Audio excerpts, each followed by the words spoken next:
बाबा खूटी सिंह कानपुर के श्री रूपलाल शर्मा की आत्मानुभूति है।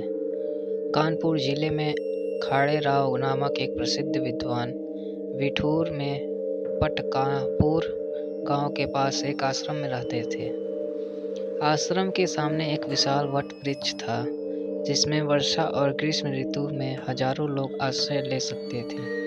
श्री खाड़ेराव ने वहां दीर्घकाल तक गायत्री अनुष्ठान की पूर्णाहुति पर ब्रह्मभोज किया। इसमें मैं भी सम्मिलित हुआ। ब्रह्मभोज भारी धूमधाम से चला। दिन भर पगते बैठती रही तो भी बहुत से लोग बाकी ही थे। रात में व्यवस्थापकों ने खबर दी कि घी समाप्त हो गया है और अभी 4 डिब्बे घी और चाहिए। खाड़ेराव जी को चिंता हुई। फिर शांत चित्त से वे ध्यान में बैठ गए और व्यवस्थापकों से बोले, जाओ गंगा जी से गंगा जल भर लाओ, उसका घी की जगह प्रयोग करो। लोगों ने इसे परिहास माना। जब वे बार बार आग्रह करने लगे तो तब 4 व्यक्ति गए और डिब्बे में गंगा जल भर कर ले आए। सबने गंगा जल में तली पूड़ियाँ खाई। आज तक कभी भी मैंने कभी वैसी स्वादिष्ट पूड़ी नहीं खाई।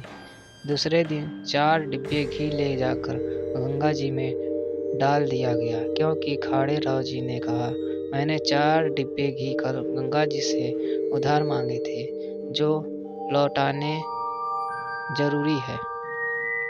19वीं शताब्दी की बात है।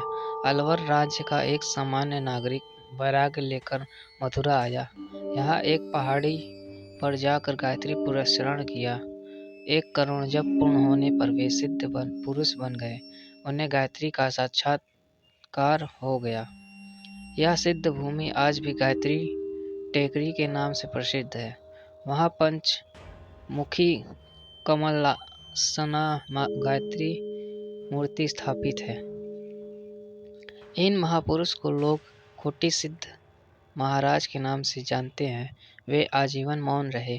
मुख आशीर्वाद से उन्होंने अनेक मृत व्यक्तियों को जीवित किया, बाध्याओं को संतान दी, निर्धनों को धन दिया, 2 बार ब्रह्मभोज कराया।